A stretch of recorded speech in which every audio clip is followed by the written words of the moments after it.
Hello बच्चों, चलिए प्रश्न को पढ़ते हैं। ZnCl2 विलयन बिना अपनी सांद्रता खोए किसके साथ नहीं रखा जा सकता है। चार विकल्प दिए, सही विकल्प का चयन करना है। तो चलिए प्रश्न की मुख्य अवधारणा पे बात करते हैं। मुख्य अवधारणा देखिए, धातुओं की क्रियाशीलता व्युत्क्रमानुपाती होती है SRP का मतलब है मानक अपचयन विभव।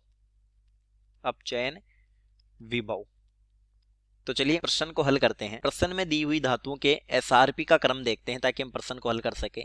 SRP का क्रम, वैद्युत रासायनिक श्रेणी में जो धातु ऊपर होती है उनका SRP कम होता है, क्योंकि ये बढ़ते हुए SRP के क्रम में है। तो इनमें सबसे ज्यादा SRP होगा Au का, फिर Ag का, उससे कम होगा Pb का, फिर होगा Zn का, और सबसे कम हो जाएगा इनमें एल्यूमिनियम का। तो क्रियाशीलता जो होगी वो विपरीत हो जाएगी। तो क्रियाशीलता का क्रम देखते हैं।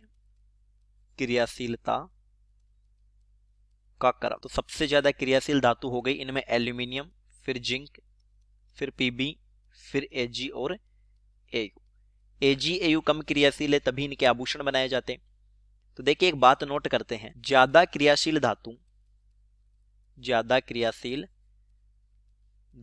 कम क्रियाशील धातु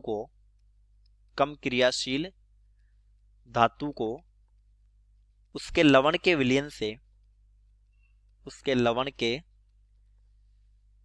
से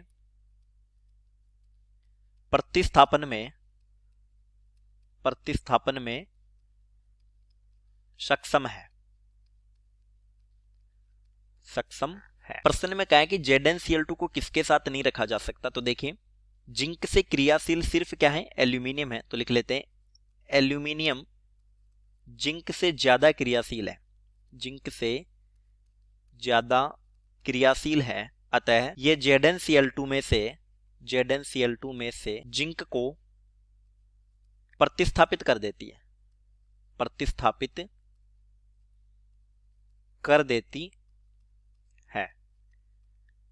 और यह अभिक्रिया कुछ इस तरह होती है, 2 एल्यूमिनियम सॉलिड प्लस 3 ZnCl2, ये विलयन है, एक्वस 2 AlCl3 प्लस ये एक्वस Zn सॉलिड 3 Zn। चलिए विकल्प की जांच कर लेते हैं। एल्यूमिनियम बी विकल्प में दिया है, बी हमारा सही विकल्प होगा। चलिए उम्मीद करता हूं प्रश्न समझ आया होगा। धन्यवाद।